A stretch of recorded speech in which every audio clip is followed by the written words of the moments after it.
Thanks, Susan. So the recording is in progress. So if you would like to not have your faces on the YouTube channel, the Practice Center, and to email out to folks who cannot be with us in person today, you're welcome to turn off your camera, but I do enjoy seeing your faces, even though they're tiny when I have the screen on. Welcome to our final Lunch and Learn series of the Practice Center, the forgiveness process. And today I will be covering a little bit of all of the things that we've been talking about for the past 10 months together, as well as some resources as to how to continue your practice, because practice is not an event. It is a journey. Yeah, it's not one and done. And it sounds like a lot of you guys have been attending many sessions, not only with me, but with Fred and Matt as well. So I'm so thankful and glad to see that, because it's going to take all of us to impart some healing after some traumatic years, not only personal, but globally, not only the pandemic, but wars and just kind of the social structure of stuff. So I know that for me, there's a lot of pent up things or a lot of moving parts. And so the more that we can talk about this in the safety of others, the more helpful. I think it's really interesting that it's ending today for me, this forgiveness process. Today is my 43rd anniversary of adoption. So 43 years ago today, I was shipped out of Korea and sent to Spring Grove, Minnesota, 43 years ago today. Since that time, I searched for my mom day in, day out, felt like. And also I have a biological brother who left when I was 5. So I think my story of searching began when I was 5. So the fundamental energy in me and around me is about searching. And 43 years later, here I sit talking about the very skills that helped me let go of some of that stickiness around those stories so that I could actually live on purpose. So I'm going to walk us through a little bit of how we become the stories that we tell ourselves, and then all of the different components that might be helpful for us to let go, should we want to.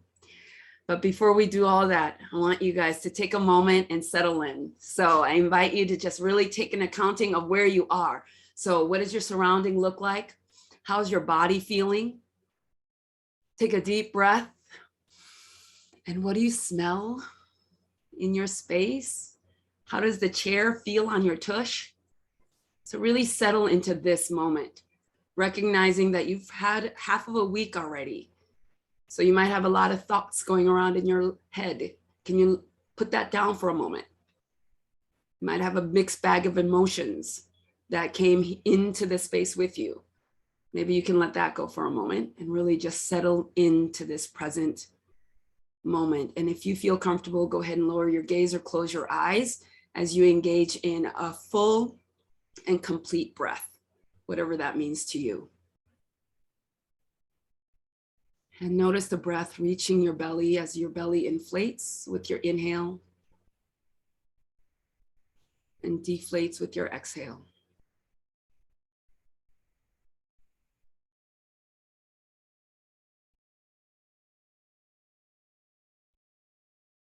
Give yourself permission to fully arrive in this moment.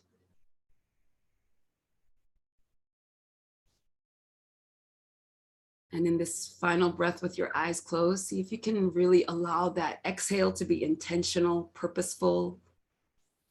Just let it all out.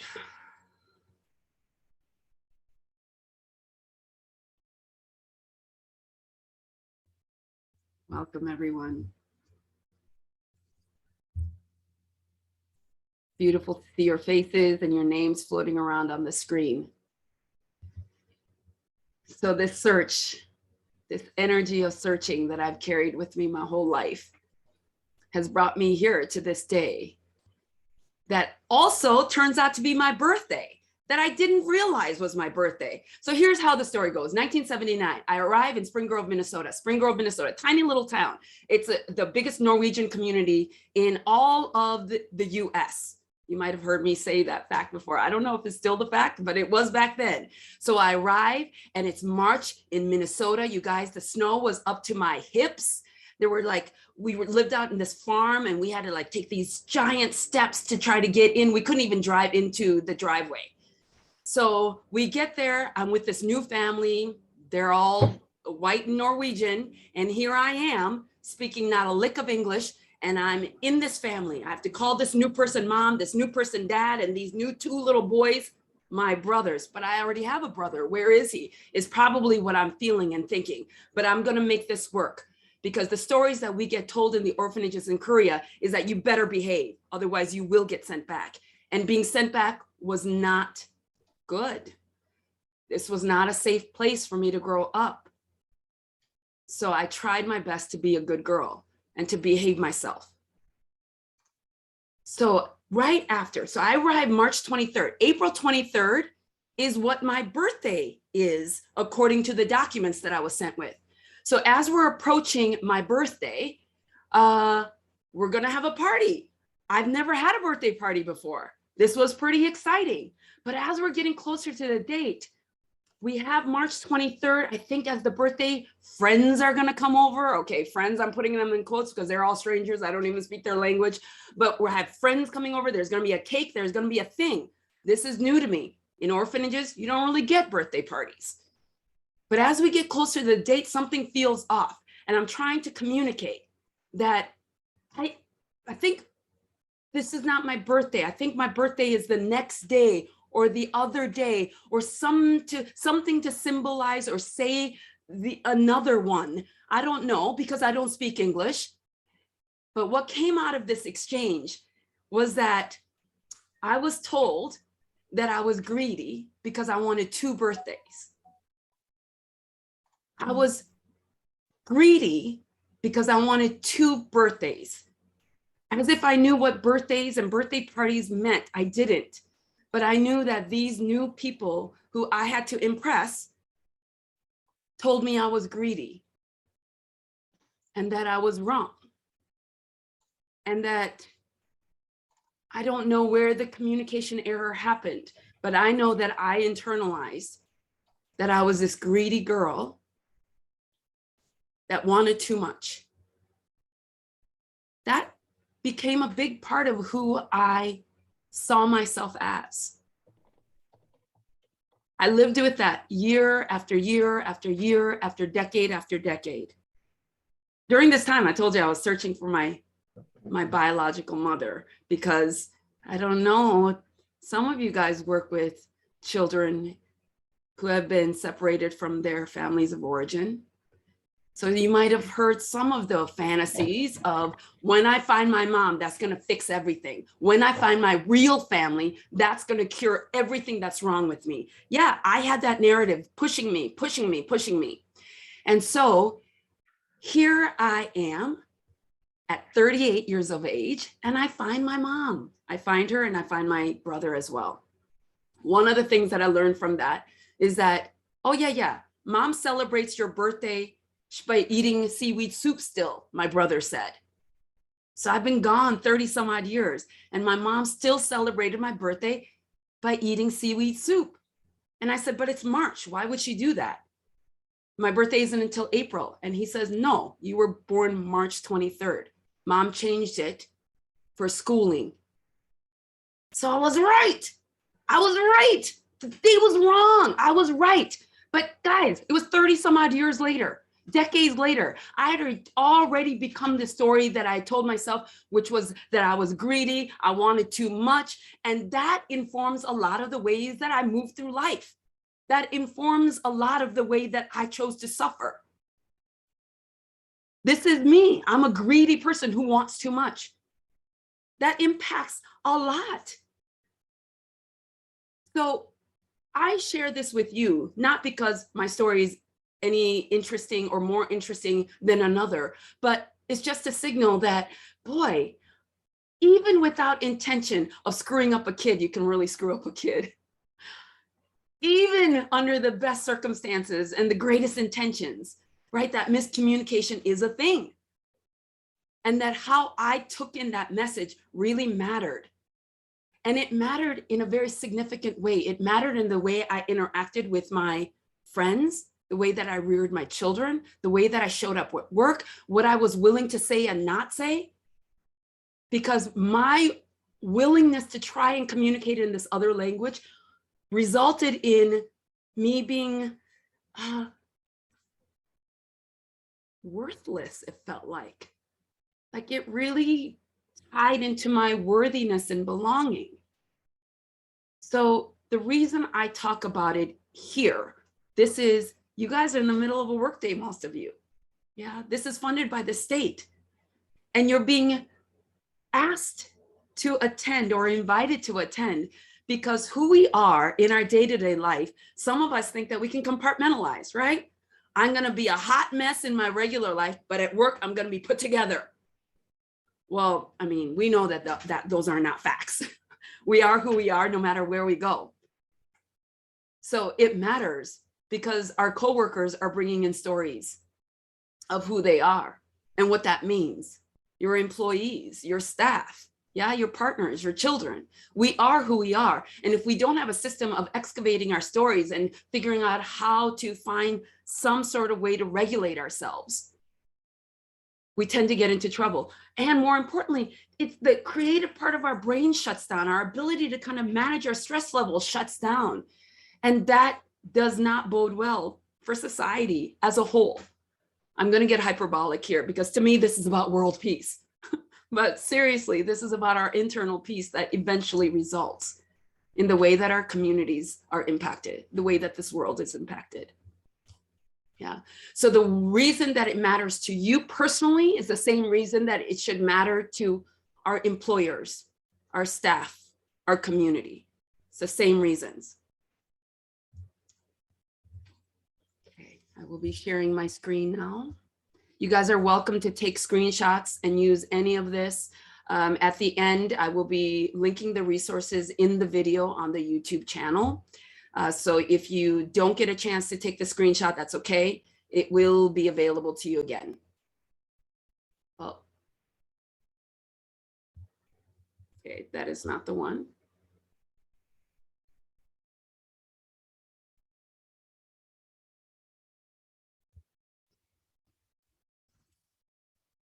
Hey, Kentaro, would you mind unmuting and reading us this quote? I use Dr. Bessel's quotes quite often because he does do just work around trauma. And I tend to speak a lot about the kind of the impact of trauma and what we do with that.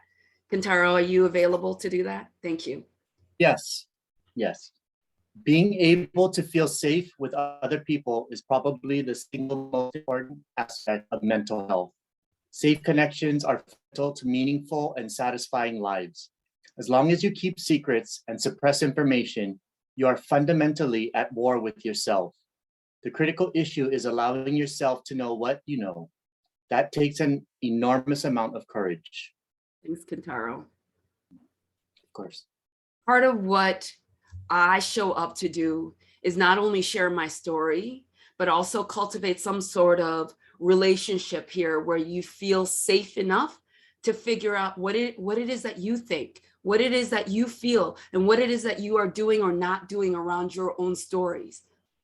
It is remarkable how much we try to suppress and hide from ourselves.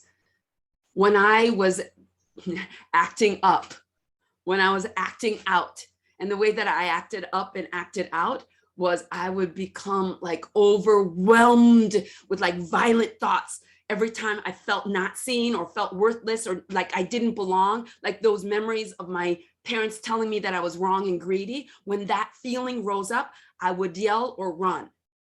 That made relationships really hard, right? But in the yelling and running, I could also like kind of suppress like why I was doing that. So I didn't know myself very well. So this journey to me is about, can you allow your stories to come out and then see what happens if we learn how to manage ourselves well? See what happens. So I think that was the very first step. When I started to know, okay, there are other adoptees, there are other people who had terrible parents, there are other people who have had worse situations than me that are managing themselves better. Like there was a moment when I was aware of that. Yeah, there was a moment when I was being shoved off into corners, being called a problem and other kids were surviving or thriving. So I knew that there was information or some things that people were doing that I was not doing. And then I became aware of some of the things that they were doing, but between knowing and between doing, there's this resistance to change. And the resistance to change is programmed into our brain. I mean, like change in our little tiny brains signifies danger. Because for one, I had evidence that every single day that I was alive, behaving the way I was behaving, I had survived those. Every time I yelled, every time I ran, every time I cussed somebody else out, every time I just like, and then shut myself down and put myself in a corner, every one of those days I survived. But if I were to do this thing called changing, I don't have evidence that I survived that. So I think it, even though I knew that gap, do you guys know, like I keep saying, knowing is not enough. Knowing is not enough. We have to take action. But it makes sense to me that that gap between knowing this information, the information that I've been talking on for 10 months now, and then maybe actually taking action to implement change, applying those things into my life, there's resistance there. But before I talk about specifically my resistance, I want to talk about these 10 months. To me, this is what I was doing. I was still living. And when I talk about still, I mean, we talk a lot about suffering, what it is, how might we transform it or manage it or restore ourselves from it into living this life on purpose, into loving our life. Because this is me. How do I take this mess and make it into a life that's worth living? So what I just explained to you was a trauma story that I was cut off from my family, my language, my culture, my food, everything that I knew in life, and boop, put into another space and told to behave and smile. That is an event that occurred in my life that felt traumatic. It separated me from a felt sense of safety, separated me from a felt sense of belonging, and it separated me from a felt sense of dignity. So trauma is an event or an experience that happens that separates us from those felt senses, safety, dignity, or belonging. And then the decades that I was telling you about where I was just like, oh, I'm worthless, I'm greedy, I want too much out of life, I should just shut up and sit in a corner and not ask for anything. That is my suffering story. I was taking what was happening to me and then creating a narrative around how I was going to be living. And then I ruminated on that. And every time somebody pointed to me being greedy, then I would go, see, my adopted parents screwed me up for life. And so the way that I decided my safety personality was, I would never let anyone fill in the blank. I mean, I had so many of those rules. Never gonna let anybody make me feel like that. And yet here I was feeling like that. This is the suffering formula in our brains, most of our brains. We look at life and go, see, this is what's happening. So for me, I was expecting like lovely family who would just embrace me wholeheartedly, where I would seamlessly fit in. I was told that America was this a place paved in gold streets where people walked hand in hand, skipping down the street, like smiling every day. That is not what I found. So my expectation and my reality were worlds apart. So then I was taking it personally. Well, everybody else got the family that they wanted. Why me? Why did I get this family who doesn't like me, who talks to me like this? And I would think about it for years and decades. And I definitely blamed them for many of things that had gone wrong in my life.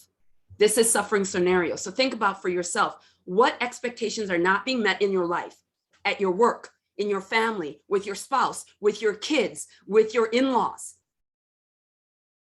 How fast we are or are not responding to this pandemic, your work, elections. How many pieces of your life are creating this kind of formula in your brain? Like what's not meeting your expectation? And then I listen for the loudest noise. Where do you ruminate the most? Like when you catch yourself thinking, what are you thinking about? When you catch yourself blaming, who are you blaming? We cannot let go of a thing that we don't know we're holding on to. So it's really important to identify for ourselves, what areas do I have expectations that are not being met? And where am I suffering as a result? And then to know that resistance is normal. It is fundamentally like part of the structure of our brain, and working with it is going to be important. So for me, that story, because that happened in the first month of me arriving into the United States, first month of me even learning English, the first month of me doing anything in this new life, in this new world. So it informed a lot of the ways that I did other stories in my life. So I had this constant feeling of being wrong. Yeah, I felt like I was trying to communicate. Look, there's a mishap. There's something that's not being, but I didn't have the words.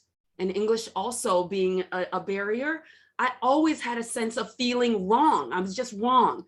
So one of the reasons I never talked about my stories was because I would probably be wrong. Other people would probably tell me about my experience that was more accurate than I was able to tell you about my experience. How nuts, how nuts, but how prevalent.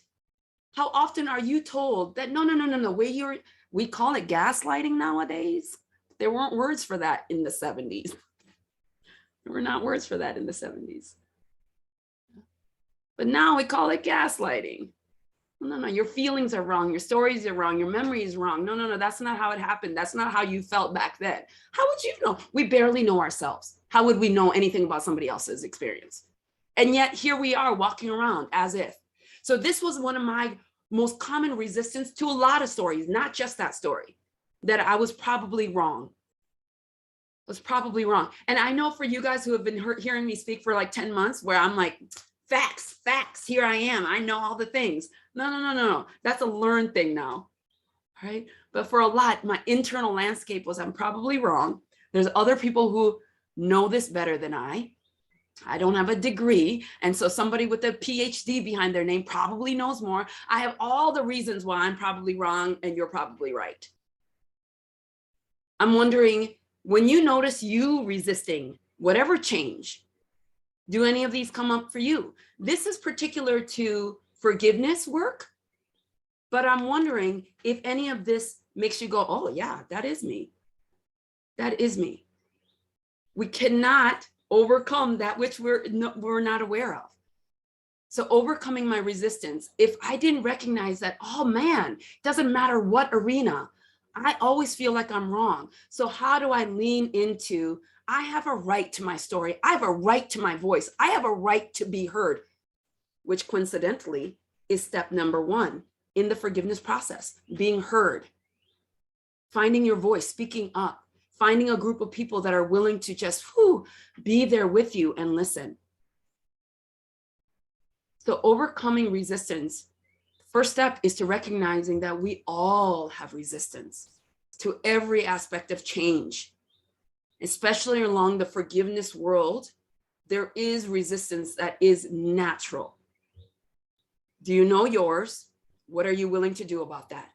And notice I didn't say, what are you doing about that? It's about willingness. We have to be gentle with ourselves through the process. We have never yet once, I've never had a story where somebody said, Joey, I really punished myself and beat myself up about not doing this thing right. And then finally I did it right. That might be a moment in time, but that doesn't last. Yeah, so if we want really lasting restoration to wholeness, we have to be gentle and kind. So really lean into your willingness to do these things. And if you're not ready, you're not ready.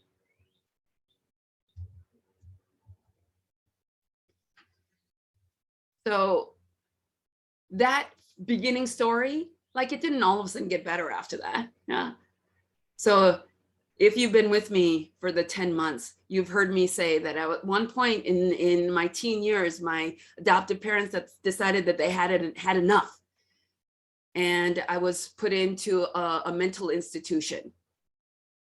And in that mental institution is where one day I have this memory of us laying on yoga mats This is in the 80s now, and this big old boombox coming on and this woman's voice. And I swear it's the same lady that's on Calm. Can't be, right? Can't be. But it feels like the same lady who does the voiceover for Calm app. Feel like it was her voice that came on talking about take a deep breath, right? Let go. She said all the words that we would use here around mindfulness. But back then, I was about 15, going on 16. It was in the spring. It was around this time of the year. And for that brief moment, I remember feeling like I had some say, some control. So it was just like a little peek into a world where I could maybe regulate myself. I didn't lean into it then, but I did have the awareness then. But look at there's so much research now around mindfulness, but let's say only one of these is a benefit. Let's say all of the rest is anecdotal and it's trash and it's not really good science. Let's just say that. Although there's a lot of research that's saying, no, these are the benefits, but let's just take one.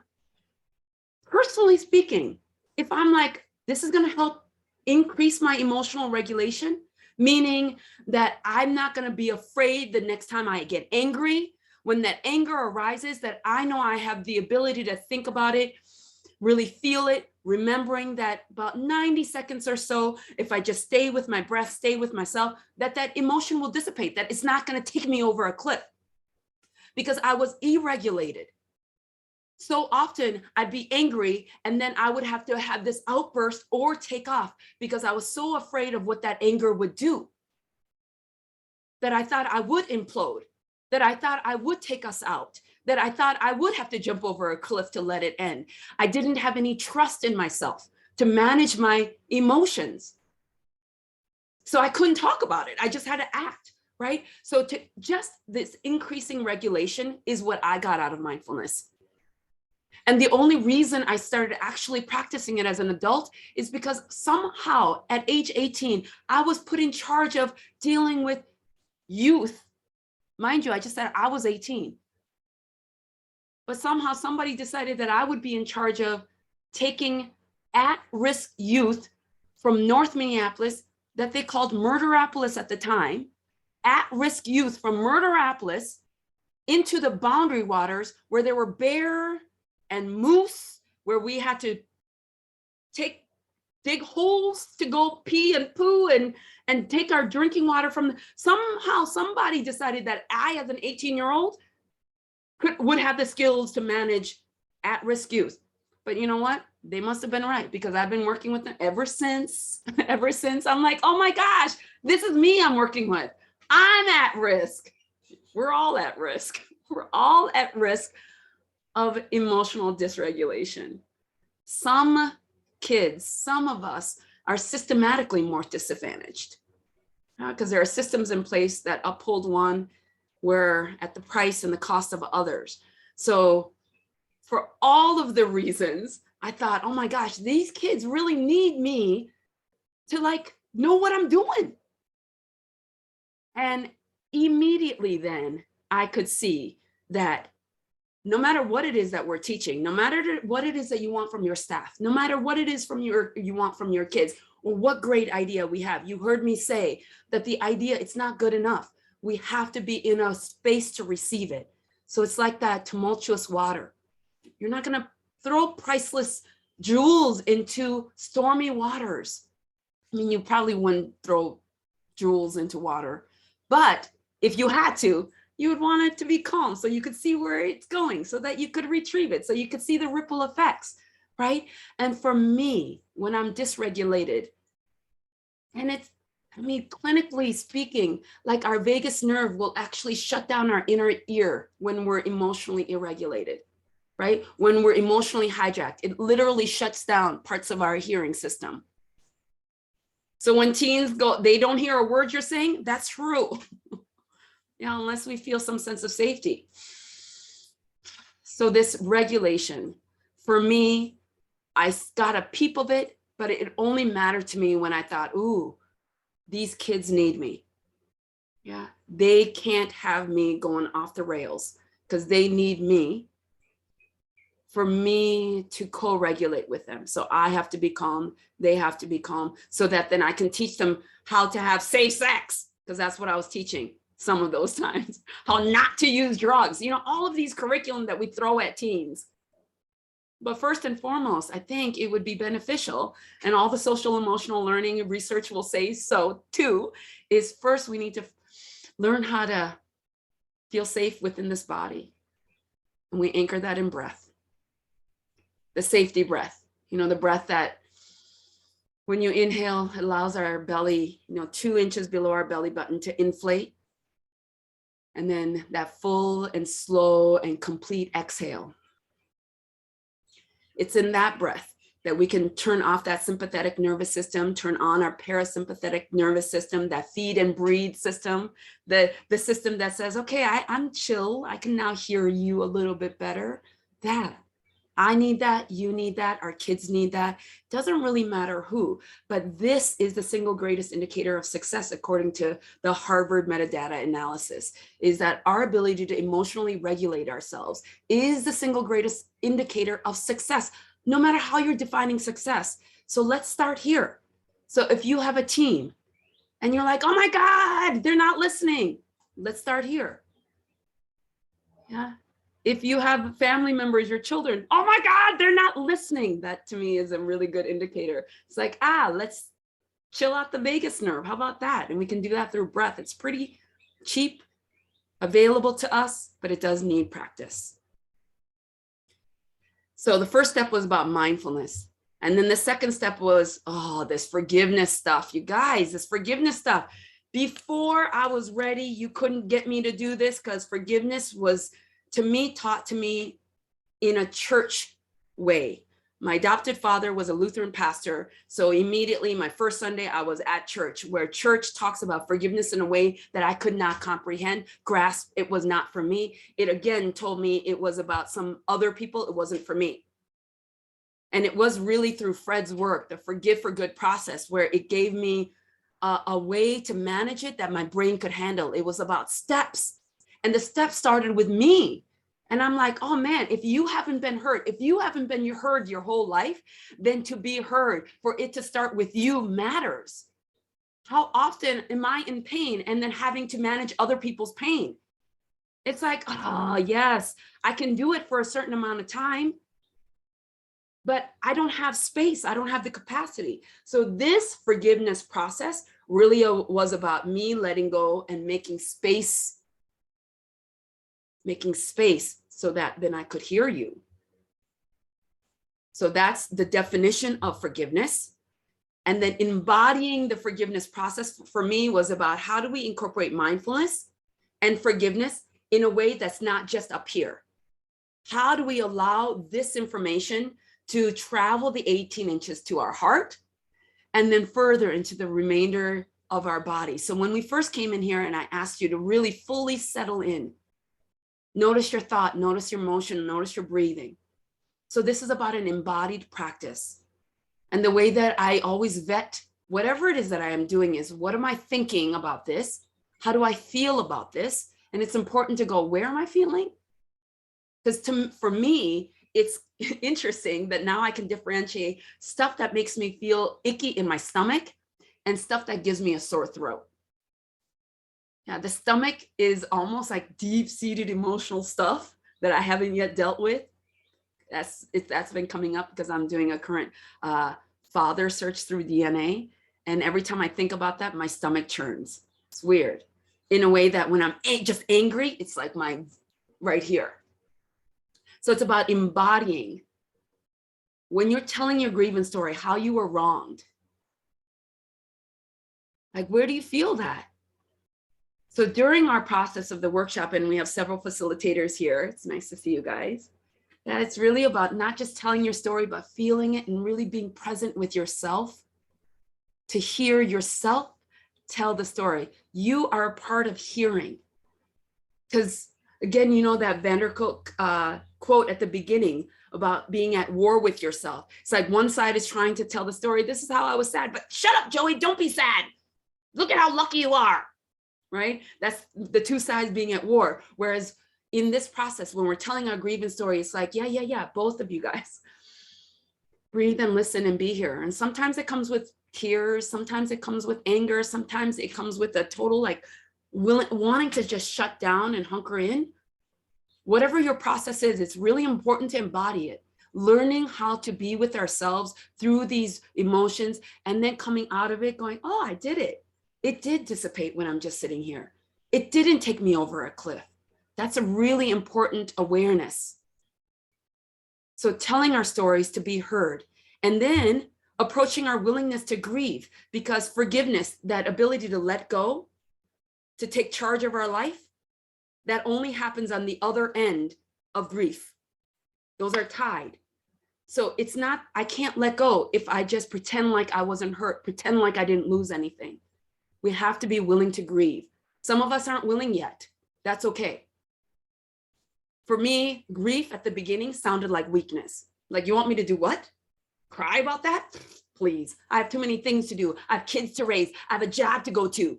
Yeah, I had all of the reasons why I couldn't grieve yet. And I think those are legit, especially if we don't have a support system that'll help pick us up, be there for us, right, during our time of grief, because people grieve in all kinds of different ways. And I didn't have a history that said, when I grieve, I will still survive.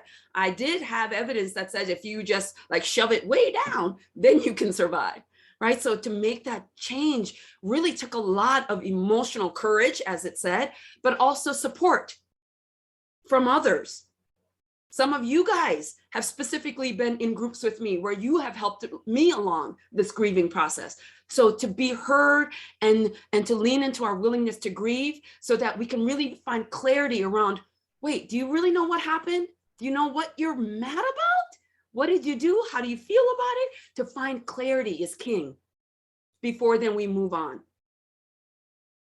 And then unveiling our revenge fantasies. This is the part where some of us, people who identify as really good people, saints maybe, have a hard time identifying that we too have revenge fantasies. And it won't be helpful if we're at war with that. To say that I have some violent stories that come up in my mind. Some aren't, they're not all violent. Some are just like thinking that I know better. If I were the adoptive parents, then I would have done X, Y, Z. One, most of that time I wasn't a parent. Two, I've never adopted a kid. Three, in the 70s, parenting back then is such a different game than it is parenting now. But somehow I think I'm in the high seat of passing judgment. If I were them, I would have done it like this. And I would have really, what do I know about that? But that is my fantasy. That's my fantasy. And I have to like own that, unveil it so that I can let it go. Number 4 was a game changer for me. I was really hyper-focused on me. And I think that makes sense in a world where it was never about me, when I felt like I was just a kind of a toy being tossed around from here and there. And I didn't have a voice. I didn't really live inside of my body. And so it was just like, always poor me, always had other people to blame, the world, Korea, the adoption system, social workers. You guys, I blamed, I know a lot of y'all are social workers out there. I blamed you guys, like generally social workers, not just Terry Bacall, my social worker. I blamed everybody for all of the ways that my life was happening that was going down the toilet. So this idea of it ain't all about me, right? There are terrible things happening in my life, but Joey, can you see all the beautiful things that are happening in your life too? Not instead of. It's really important to say both and. That's expansion. That's expansion, to say, you guys, there's a war happening right now on this planet. There are people dying on this planet right now. And also, we're at a job where they will pay us to go listen to Joey speak for an hour. And you chose to do that? And I had beautiful flowers blooming out there. And I'm living in this awesome home. And I have water and food. There's love all around. Both of those things are happening. And it can only happen if we are willing to see an expanded world. Yeah. And then dismantling that unenforceable rule. Like, who told me that adoptive families were all perfect? Well, in this case, the adoption agency told me that. But still, unenforceable rules. It's really important to figure out what expectations that you have, where you're getting them from, and why you have them. Like, who says that all parents are supposed to know what they're doing? Who says just because your boss is your boss that they have resources that you don't have access to, or that they should know everything, or they, like, we have a lot of shoulds in our life, and to really identify them and dismantle them, I think is important. And then last week we talked about self-forgiveness, and that video is the freshest one. So if you really want to delve into some self-forgiveness work, is important, because the time between when I didn't have autonomy over myself or agency over my own life, and to the moment that I woke up, were decades. Yeah. And in those decades, I made a lot of mistakes, and I've hurt a lot of people. I did myself a lot of disservice. I really let myself down in those years, from when I was hurt to when I woke up and decided to do something about it. And I had to do something with all of that resentment that I had towards myself. It's hard to live a life of love and live a life on purpose when you're constantly beating yourself up. That takes up so much space. So that self-forgiveness work is really important work, because it starts with us first, and then it goes outward to our world. And then ultimately, this is about change your story. Tell a different one. My goodness, we have access to so many different stories. Tell a good one. But it takes practice, and it takes effort, it takes work, it takes support. So that first two parts, mindfulness and forgiveness work, to me really was about, oh, okay, taking ownership and letting go. And then this other part, attitudinal healing, and all the components of attitudinal healing, that asks, how do you want to be? Not just what do you want to do today, but how do you want to be today? That idea that I had to answer that question, what? What do you mean, how do I want to be? I'm just going to be however I am. To think that you have some say on that, and that intention matters, was really kind of, interesting. Like, I can choose to be peaceful today, but what if somebody makes me mad, right? All the conditions. But attitudinal healing really is about challenging ourselves to choose peace regardless of what's happening. And it does it through some guidelines and some principles. And so to me, mindfulness and forgiveness, I'm going to use a COVID analogy here, because as a person who did take the shots, that it was the first two shots. Mindfulness and forgiveness was the first two shots. And then they were like, oh yeah, in order to keep, to maintain health to a certain degree, you might need some booster shots. To me, this is what attitudinal healing did. It's like, okay, I've learned to let go of some stuff, but people make me mad every day. People are irritating all the time. These stories creep up all the time, right? So it's in those moments, because that's all there is this moment. Is there something that I can do to manage these stories that are occurring in real time right now, from turning into grievance stories, from turning into me going, it's your fault why I'm so miserable. It's your fault why I don't know how to love. It's your fault why I'm fill in the blank. And to me, this is about that. Attitudinal healing is about you have at every moment the ability to choose your attitude. And it can either lead to peace and love, or conflict and fear. The power of choice. And we're making them moment by moment, whether we know it or not. So how amazing would it be to be in awareness of the choices that we're making? And then indeed, if I absolutely want more connection, because my whole life, when I've been separated from safety, dignity, and belonging, all I could do was judge, feel guilty about that, criticize, compare, be in fear, blame. I had some advice for people. And then have all kinds of expectations that wouldn't be met. And then constantly wondered, God, I don't have any close relationships. I don't have any people that I love. I don't have any people who love me, or at least I couldn't see it. I always spoke in separation. I always felt like I was living in separation, separate from myself, separate from everyone.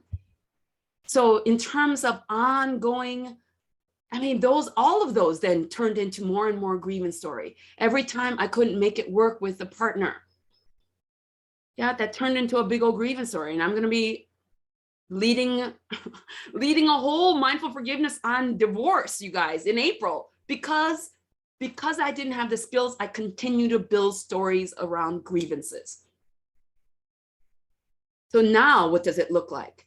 Now that I have some space, now that people have heard my stories and I've heard my story and I felt heard, now can I lean into building more connections? Because that's one of the keys of happiness, is intention, attention, and our ability to connect to people and purpose. So how can I connect a little bit more? Well, love and trust, I talked a little bit about that, like my ability to trust myself. That was the biggest thing. I didn't have evidence that I could trust myself. I'm building that now. And then taking emotional responsibility. So when I go over a cliff, that I can show up and say, I'm sorry about that, make a change, make amends. And then this authenticity business, like, who am I really if I wasn't moaning and complaining all the time? Who am I really if I wasn't just talking about my sorrows and pain? Who am I really? What makes Joey Joey? What is my isness? What is my hexaity? So really asking yourself and then answering, willing to be wrong and then answering again. This idea of who are you? And then showing up with empathy for yourself and others. And then this idea of equality is that you nor I are better or worse than anyone else. Yeah, I was like measuring all the time. Who had more, who had less? Where do I fit into this thing? That's exhausting. But this idea that you and I are both teachers and students to one another. This willingness to look at this world from this playing field that feels equal helps me connect better. It's hard to connect with somebody way up there or way down there. So these are attitudes that foster either separation or connection. This is important in terms of continuing to work towards restoration to wholeness so that we don't continue to build stories of suffering. And then we've done some work around boundaries. Some of the reasons why I continue to build stories of why I wasn't good enough and let people tell me that I was greedy or worthless is because I gave them permission to enter this space, my emotional energy. And boundary to me was just one of those words that we all think that we know what they are. So I'm like, yeah, I have good boundaries, because I can be like, when I got mad, I'd cut everybody off. To me, that was a boundary. That's a wall. That's a wall. I had lots of walls that I was calling boundaries. So what are boundaries? It's really about, how do you take care of yourself physically? How do you take care of your body? I didn't know that was a boundary issue, which is why I, ended up eating myself into almost not being able to walk upstairs or lay flat on my bed to go to sleep. I didn't know this was a boundary issue. Yeah, it was, to me, I was just trying to manage my pain with food and alcohol. But boundaries, how do you take care of yourself? How do you take care of your resources and social, the way that you interact socially? Who has access to what you're thinking? Who at the whim can stir your emotions like this? What has church done to your spiritual boundary? Or how were you bestowed your values that we think are ours, but actually it's just, we're a product of all the people that have gone before us who have raised us. Yeah. So to really identify, manage, uphold is important so that we don't continue to build stories of suffering. See, everybody just keeps taking my time. I never have time for myself because everybody keeps wanting. That grievance story that I just said right there is a boundary issue, right? So fences, not walls. Fences, not walls. So the idea around boundaries is, how can we kind of be somewhere in the middle so that we're not too rigid, so that we don't break. and that we're not too porous so that everybody's getting through. So how are we managing ourselves so that we don't continue to create stories of suffering? Because it's those suffering that turn into grievance stories that then we have to take a forgiveness workshop to let go. So preemptively, we can go, okay, what are my boundaries around physical, resource, and mental, and emotional world that I'm living in? Because we're all of those things in this one body. And then this piece about, then do you know how to articulate your boundaries?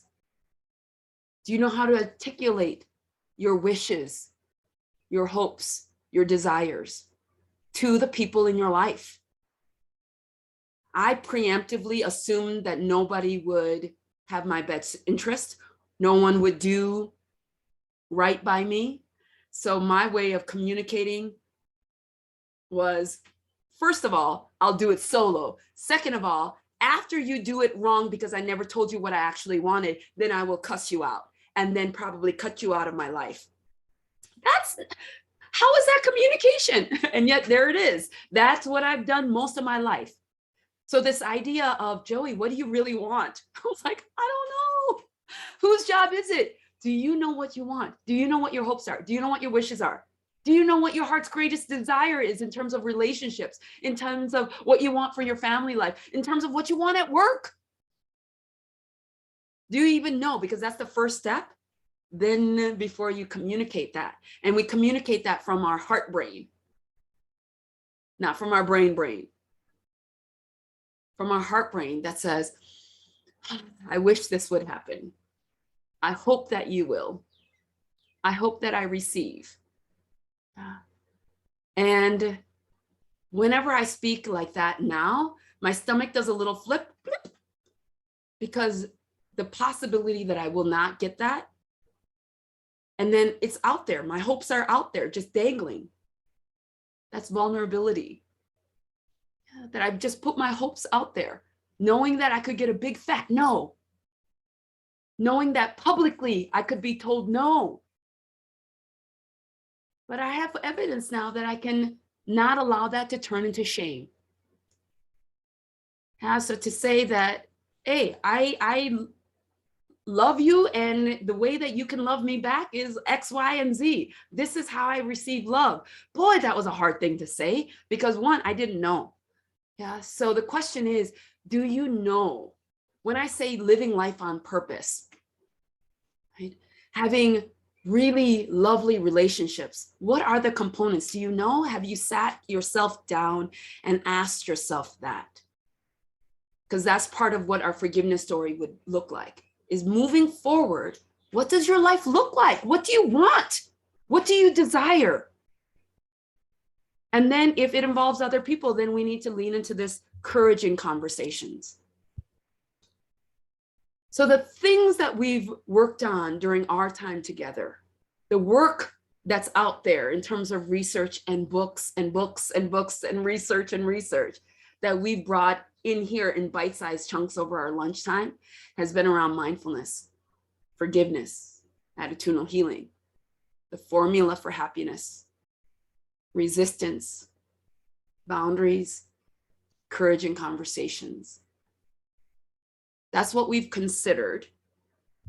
And then my invitation to you is all of that knowledge can get stuck right up here, because we're so good at that. Our big brains just love going, oh, I know this, I know that, I know. Yeah.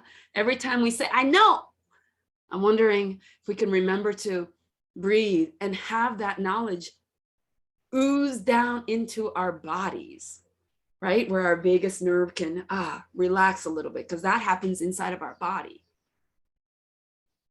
Just breathe and let go. Breathe and let go of all the knowing. And instead figure out how you're feeling about that. And then be with yourself through that feeling, knowing that emotions are like guests. Yeah, they'll come and then they'll go. You do not invite them to live with you forever. So even anger is a guest that can come in and they'll leave. Sadness, come in and it'll leave if you allow it. It's the stories that we tell here that ends up vomiting out of our mouth that perpetuates that emotion. But if you just stay with that emotion, it will dissipate unconditionally. You don't need your partner to do this first. We don't need our boss to get it together first.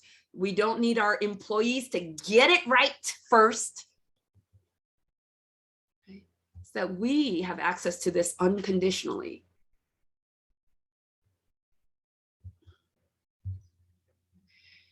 You know, this time period right now, I think every generation has said that this is the most challenging time of our lives. Yeah. And some of us in here have gone through many of these cycles of the most challenging time of our lives. And when we enter a challenging time of our life, yeah, and we need to make some sort of change, it disrupts, and it's a difficult process. And a lot of us lean into worry, anxiety, and fear. This is really normal. So if we're going through something that's global and pandemic-ish, then we can know that our teams and our family and our community is feeling this together. And moving through this change requires vulnerability. So the very thing that we don't want to be doing at times of high risk is the very thing that we need to be doing. And so building this team and building this culture of trust and empathy is what this is what's required, is a swapping of stories and what you guys are practicing right now, which is listening. And then I'm guessing that for some of you, it's triggering stories for yourself or feelings that you've had that my stories are bringing up. And it's then your willingness or ability or having space to then share those stories so that you can get it out of you.